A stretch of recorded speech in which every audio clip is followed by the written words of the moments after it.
আমি অমিত শাহকে চ্যালেঞ্জ করব, যদি আপনার বুকের পাটা থাকে আর বাপের বেটা হন, 4 তারিখ কলকাতায় থাকবেন, 12টার পর দেখা হবে।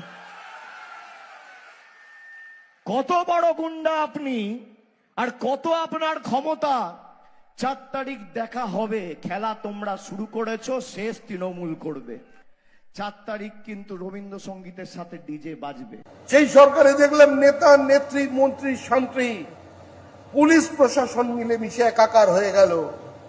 তারা সবাই মিলে ডিজে বাজাচ্ছিল, ডিজে। আর তাদের যিনি উত্তরাধিকারী, তিনি নেমন্তন্ন করেছিলেন অমিত শাহকে। তিনি বললেন আসুন 12টার সময়, 4 তারিখ বেলা 12টায় রবীন্দ্রসঙ্গীতও চলবে, ডিজেও চলবে। রবীন্দ্রনাথ তো ওপর থেকে চমকে চমকে উঠছে। এখন অবস্থা কি? জনরোষে আক্রান্ত, পুলিশ নেই তাই নেতা নেই, কনভয় নেই তাই হুঙ্কার নেই। আমরা তো বলছি আপনি আসুন, প্রচার করুন ফলতায়। আমাদের কর্মীরা আমাদের জেলা সভাপতি ফুল নিয়ে, শাঁখ বাজিয়ে আপনাকে স্বাগত জানাবে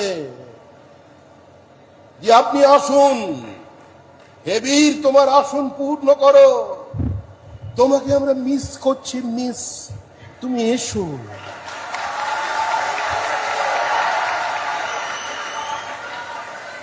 যেরকম করে না, একটু তো এসো।